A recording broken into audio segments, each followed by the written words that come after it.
അങ്ങനെ നമ്മുടെ പിള്ളേരുടെ കഴിവ് വികസിപ്പിക്കാനും കലാപരമായ കാര്യങ്ങളെ തിരിച്ചറിയാനും വേണ്ടിയിട്ട് ഉണ്ടാക്കിയ ഒരു പരിപാടി കലോത്സവം അതങ്ങോട്ട് സ്റ്റാർട്ടായിട്ടുണ്ട്. പക്ഷെ അവിടെയും രാഷ്ട്രീയമാണ്. അതും നമ്മുടെ മുഖ്യമന്ത്രി തന്നെ പറഞ്ഞു തുടങ്ങിയാൽ ശരിയാകും ഇത്. അപ്പോൾ മുഖ്യമന്ത്രി സാറ് വന്നിട്ട് ഉദ്ഘാടനം നടത്തിക്കൊണ്ടൊരു പ്രസംഗം നടത്തി.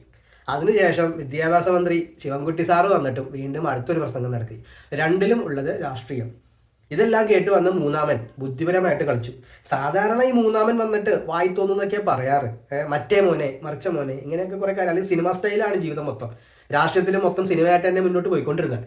പക്ഷെ എന്തുകൊണ്ടെന്നറിയില്ല, ഇന്ന് ഇത്തിരി കുറച്ച് വകതിരിവോടുകൂടി സംസാരിച്ചിട്ടുണ്ട്. എന്തായാലും നമുക്ക് ആ വാർത്ത ഒന്ന് കാണാം.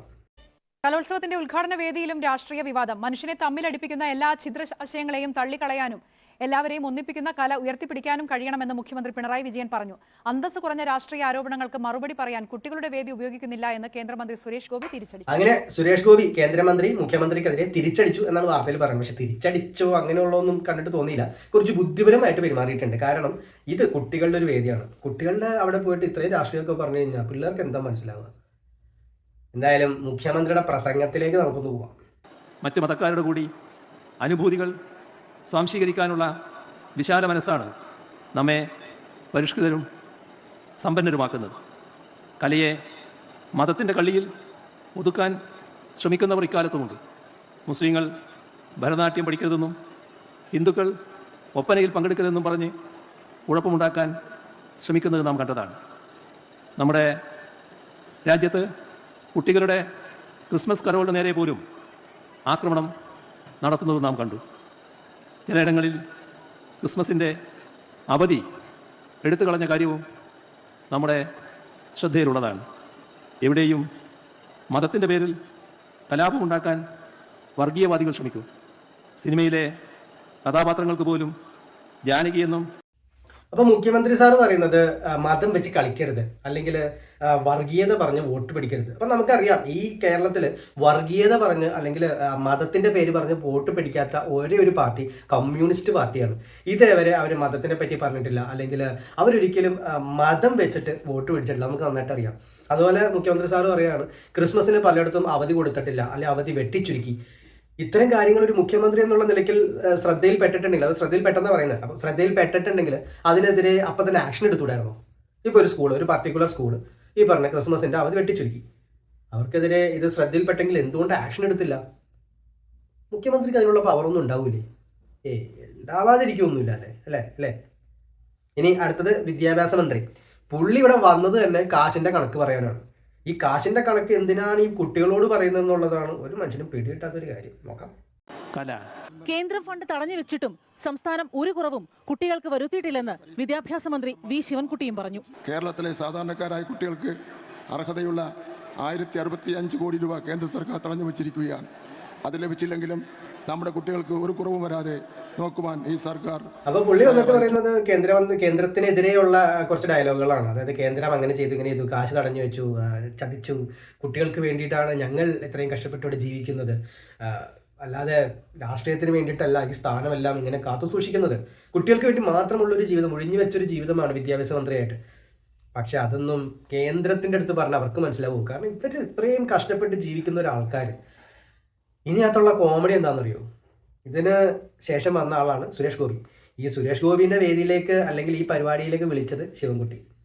അപ്പോൾ നമ്മുടെ കേന്ദ്രമന്ത്രി സുരേഷ് ഗോപി സാർ ഇതുപോലെ ആദ്യം തന്നെ വന്നിട്ട് നന്ദിയൊക്കെ പറയുന്നുണ്ട്. ശിവൻകുട്ടി ചേട്ടന് നന്ദി. പക്ഷേ ശിവൻകുട്ടി ചേട്ടൻ എന്തിനാണ് ഇത് വിളിച്ചതെന്നുള്ളത് എനിക്കിപ്പോൾ മനസ്സിലാവാത്തത്. തൃശ്ശൂരുകാരനായതുകൊണ്ട് വിളിച്ചായിരിക്കും അല്ലേ? എന്തെങ്കിലും ആവട്ടെ.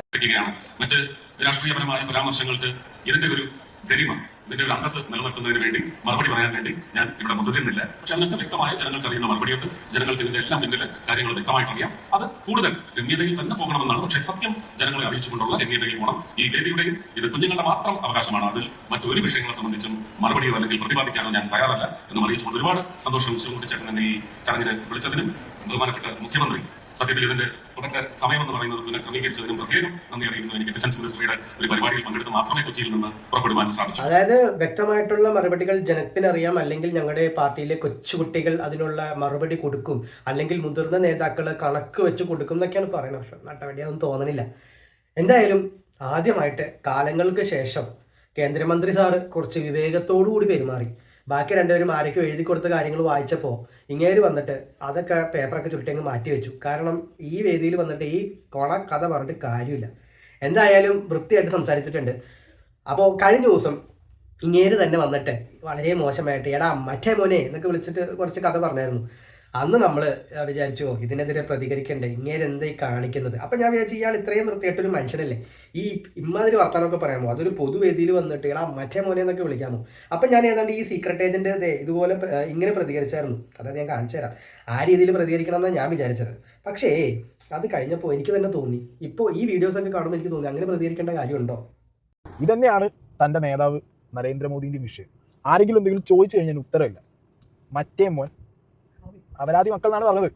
ചോദ്യം ചോദിക്കുന്ന മീഡിയക്കാരെയോ ചോദ്യം ചോദിക്കുന്ന ബാക്കി ജനങ്ങളെയോ തനിക്കൊക്കെ ഇത്രത്തോളം പുച്ഛമാണെങ്കിൽ വോട്ടെരന്ന് വന്ന സമയത്ത് ഈ പുച്ഛോ പരിഹാസം ഒന്നും കണ്ടിട്ടുണ്ടായിരുന്നില്ലല്ലോ. ഇതേപോലെ ചാണകത്തിൽ വീണ ഒരു നാറിയ നേതാവ് എന്ന് ഇയാളെ പറയുന്നു. ഒരു കേന്ദ്രമന്ത്രിക്ക് അനുയോജ്യമായിട്ടുള്ളൊരു ബിഹേവിയർ ആണോ ഇയാൾ? ഇത് സിനിമയാണ്. താനിപ്പോഴും ആ ക്യാരക്ടർ, സിനിമയിലെ ക്യാരക്ടറാണ് ഈ മന്ത്രിസ്ഥാനം. അപ്പം ഇതേപോലെ പ്രതികരിക്കണം എന്നാണ് ഞാനും വിചാരിച്ചത്. പിന്നെ ഞാൻ ഇതിന്റെ പുറകെ പോയി, അതായത് എന്തുകൊണ്ട് ഇയാളെ മറ്റേ മോനെ എന്ന് വിളിച്ചു. ആ മറ്റേ മോനെ എന്ന് വിളിക്കാൻ എന്തെങ്കിലും കാരണം ഉണ്ടാവില്ല, ഇത് ആരാണ് വിളിച്ചത് എന്താന്നൊക്കെ. അപ്പോൾ അത് നോക്കുമ്പോൾ എന്താ ഈ മറ്റേ മക്കള്, ഇയാൾ പറയുന്ന മറ്റേ മക്കള്, ഞാൻ പറയുന്ന മറ്റേ മക്കളല്ല കേട്ടോ, ഇയാൾ പറയുന്ന മറ്റേ മക്കള് ഇതിന് മുന്നേ ഇതുപോലുള്ള ഡയലോഗുകൾ അടിച്ചിട്ടുണ്ട്. അതായത് അത് കേൾപ്പിക്കാം നമുക്ക്. ഇനി പറഞ്ഞിട്ടുണ്ട് എയിംസ് വരും, അത് തൃശ്ശൂരിൽ വരുമോ ആലപ്പുഴയിൽ വരുമോ? കാരണം തൃശ്ശൂരാണെങ്കിലും MP പറയുന്നത് അമ്മയുടെ വീട് ആലപ്പുഴ, അതുകൊണ്ട് ആലപ്പുഴയിൽ മതി എന്നാണ്. എന്നാൽ തെങ്കാശിയിലായാലും മതി എന്നായി അവസാനം തെങ്കാശിയിലേക്ക് പോയി. കേരളത്തിൽ എയിംസ് വരും മറ്റേ മോനെ, എയിംസ് കേരളത്തിൽ വരുമെന്ന് പറയുമ്പോഴേ അങ്കലാപ്പിൽ പൂണ്ട് പുച്ഛം അവതരിപ്പിക്കും. അത് അവരുടെ DNA. അപ്പോൾ ഇതുകൊണ്ടാണ്, അതായത് അങ്ങേർക്കെതിരെ പറഞ്ഞു, അങ്ങേര് തിരിച്ചടിച്ചു. ഇനി മറ്റേ മോനെ എന്നുള്ള ഒരു സംബോധന അതത്ര ശരിയായില്ല. അത് മാത്രമേ എനിക്ക് പറയാനുള്ളൂ. അതർവൈസ് പുള്ളി പറഞ്ഞത് തിരിച്ചടിച്ചത് നല്ലതല്ലേ. കാരണം എയിംസ് വരുന്ന ഒരാൾ പറഞ്ഞു, മറ്റേ ആൾ പുച്ഛിക്കുന്നു, വളരെ വലിയ രീതിയിൽ പുച്ഛിക്കുന്നു. അപ്പോൾ ഇത്തരം പുച്ഛങ്ങൾ ഇതിനു മുമ്പ് ഉണ്ടായിട്ടുണ്ടെന്നാണ് സുരേഷ് ഗോപി സാറ് പറയുന്നത്. അപ്പോൾ പുള്ളി പറയുന്നത് ഒന്നുകൂടി കേട്ടോ നമുക്ക്. അത് അവരുടെ DNA. അതങ്ങനെ അവർ ചെയ്തുകൊണ്ടേയിരിക്കട്ടെ. POS മെഷീനെ കുറിച്ചും ഇന്ത്യയിലെ സാധാരണക്കാർ കൈകാര്യം ചെയ്യുന്ന പച്ചക്കറി മാർക്കറ്റിൽ വരെ ഡിജിറ്റൽ ട്രാൻസാക്ഷൻ വരും എന്ന് ശ്രീ അരുൺ ജെയ്റ്റ്ലി അഭിമാനത്തോടെ പാർലമെന്റിൽ അവതരിപ്പിച്ചപ്പോൾ രാജ്യസഭയിൽ ഇരുന്നുകൊണ്ട് വലിയ സാമ്പത്തിക വിദഗ്ധൻ, വക്കീൽ കൂടിയായ സുപ്രീം കോടതിയിലെ വക്കീൽ രാജാവ് എന്താ പുച്ഛിച്ചതെന്ന് നിങ്ങൾ കണ്ടല്ലോ, കേട്ടിട്ടില്ല? പിന്നെ ഉരുളക്കിഴങ്ങും തക്കാളിയൊക്കെ വെക്കുന്നവർ ഉടനെ തന്നെ POS എടുത്ത് ഉണ്ടാക്കി കളയും. അവിടെ അത് ചാർജ് ചെയ്യാൻ മെഷീൻ ഉണ്ടോ? അവർക്ക് POS മെഷീൻ ഉണ്ടോ? അവിടെ വൈഫൈ കണക്ഷൻ ഉണ്ടോ? അപ്പൊ അതുകൊണ്ടാണ്, അതായത് പണ്ടേ പുച്ഛിച്ചതെല്ലാം ഇന്ന് കൊണ്ടുവന്നിട്ടുണ്ട്. പണ്ട് അരുൺ ജെയ്റ്റ്ലി പറഞ്ഞു ഓരോ ആളും ഇനി QR കോഡ് സ്കാൻ ചെയ്യും, അല്ലെങ്കിൽ ഓൺലൈനിൽ ട്രാൻസാക്ഷൻ നടത്തും. ഇപ്പോൾ നിങ്ങൾ എത്ര പേര് കാശ് കൊടുക്കുന്നുണ്ട്, എത്ര പേര് ATM പോയി കാശ് എടുക്കുന്നുണ്ട്? ഇതെല്ലാം മാറ്റങ്ങൾ തന്നെയല്ലേ. അപ്പോൾ കുറേയൊക്കെ ഈ വർഗീയവാദവും അല്ലെങ്കിൽ മതപരമായ പരിപാടികളൊക്കെ ഉണ്ട്, ഇല്ല എന്ന് പറയുന്നില്ല. അമ്മാതിരിയുള്ള കൂതറ പരിപാടികളുണ്ടെങ്കിലും രാജ്യം മാറി ഒരിക്കലും നടക്കില്ല എന്ന് നമ്മുടെ സാമ്പത്തിക വിദഗ്ധൻ പറഞ്ഞു എന്ന് പറഞ്ഞില്ലേ, അങ്ങേര് പറഞ്ഞിട്ടുണ്ട്. അത് നമുക്കൊന്ന് കേട്ടുപോകാം. ഇത് ഡിജിറ്റലൈസേഷന് വേണ്ടിയിട്ടാണെന്നൊക്കെയുള്ള വിഡിത്തം പറഞ്ഞാൽ പോരാ. ലോകത്ത് ഏത് രാജ്യമുണ്ട് നോട്ട് നിരോധിച്ച് ഡിജിറ്റലൈസേഷനിലേക്ക് പോയിട്ടുള്ളത്? 90% ആളുകളും അസംഘടിത മേഖലയിൽ ജീവിക്കുന്ന രാജ്യത്ത് ഡിജിറ്റലാവാൻ പറ്റത്തില്ലെന്ന്. എന്താ നമ്മുടെ മീൻ കച്ചവടക്കാരൻ ഇനി ക്രെഡിറ്റ് കാർഡ് മേടിച്ച് മീൻ കൊടുക്കുമോ? നമ്മുടെ ആക്രിക്കാർ ചെയ്യുമോ? പച്ചക്കറിക്കാർ ചെയ്യുമോ?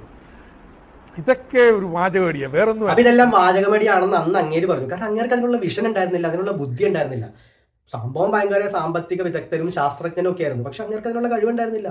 അതാണ് ഇപ്പൊ എടുത്തു പറയുന്നത്. കാരണം ഇങ്ങനെയൊക്കെ വിചാരിച്ചിരുന്നത് നടക്കില്ല എന്നാ. പക്ഷെ ഇന്നത്തെ കാലത്ത് ഒരു നമ്മുടെ 70s ജനിച്ച ആൾക്കാർ വരെയും അല്ലെങ്കിൽ 60s ജനിച്ച ആൾക്കാർ വരെയും ഇപ്പോഴും ചെയ്തുകൊണ്ടിരിക്കുന്നത് നമ്മുടെ ഗൂഗിൾ പേ ആണ്, അല്ലെങ്കിൽ ഫോൺ പേ ആണ്. ഇതൊന്നും പുള്ളിയൊന്നും സ്വപ്നം പോലും കണ്ടിട്ടില്ല. അപ്പോൾ എയിംസും വരുമായിരിക്കും, വന്നാൽ നല്ലത്. അപ്പോൾ അതിനൊന്നും പുച്ഛിക്കരുത് എന്നുള്ളതാണ് ഈ പുള്ളി പറഞ്ഞത്.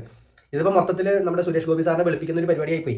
പക്ഷെ എന്നാലും ഒന്നും കൂടി വെളുപ്പിക്കണം എന്നുണ്ട്. കാരണം ഇങ്ങേര് ഈ കുട്ടികളുടെ വേദിയിൽ വന്നിട്ട് പറഞ്ഞ കാര്യങ്ങൾ, അത് കുട്ടികൾക്ക് സപ്പോർട്ടായിട്ടുള്ള കാര്യങ്ങൾ മാത്രം സംസാരിച്ച, രാഷ്ട്രീയം സംസാരിച്ചില്ല. അതിന് കൂടെ വേറൊരു കാര്യം കൂടിയുണ്ട്.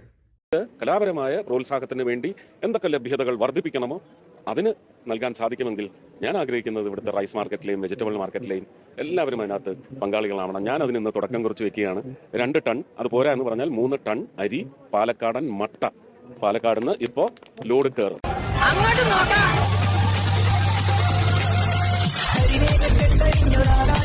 ശരിക്കും പറഞ്ഞാൽ ജനപ്രതിനിധികൾ എന്ന് പറഞ്ഞാൽ ഇങ്ങനെയാവണം. സംഭവം തുറന്ന മറ്റേ വാത്തുരുത്തി ഡയലോഗുകൾ അടിക്കുമെങ്കിലും ഇത്തരം കാര്യങ്ങൾ ചെയ്യണില്ലേ? ഈ ബാക്കി ഈ പറഞ്ഞ ഈ കമ്മ്യൂണിസ്റ്റ് മന്ത്രിമാർ അല്ലെങ്കിൽ എത്ര സഖാക്കന്മാർ ഇതുപോലെ 3 ടൺ അരി കൊടുക്കും? അവർ അരി കിട്ടിയില്ല കേന്ദ്രം തന്നില്ല എന്നല്ലാതെ അത്തരം ഡയലോഗുകൾ പറയുന്നല്ലാതെ എത്ര പേര് ഇത് കൊടുക്കും? അപ്പോൾ പിന്നെ നമുക്ക് ഇത്തിരി വെളുപ്പിച്ചല്ലേ പറ്റുള്ളൂ. ഇനി 2 ദിവസം കഴിയുമ്പോൾ ചിലപ്പോൾ നമ്മൾ കറപ്പിച്ചേക്കാം, കാരണം കയ്യിലിപ്പോൾ അതാണ് ഇടയ്ക്കിടയ്ക്ക് വന്നിട്ട് മോശം സെറ്റപ്പ് സാധനങ്ങളൊക്കെ ഇറക്കും. പക്ഷേ ഇന്നത്തെ കാര്യത്തിൽ ഇന്നിപ്പോൾ ഈ കലോത്സവം റിലേറ്റഡ് ആയിട്ട് ഈ പുള്ളി ചെയ്തതിനകത്ത് വെളുപ്പിക്കാതിരിക്കാൻ പറ്റില്ല. സുരേഷ് ഗോപി സാറാണ് മോനെ ഹീറോ. പുള്ളി വകതിരിവ് കാണിച്ചു, മിനിമം വകതിരിവ് കാണിച്ചു. അപ്പോൾ നന്ദി, നമസ്കാരം.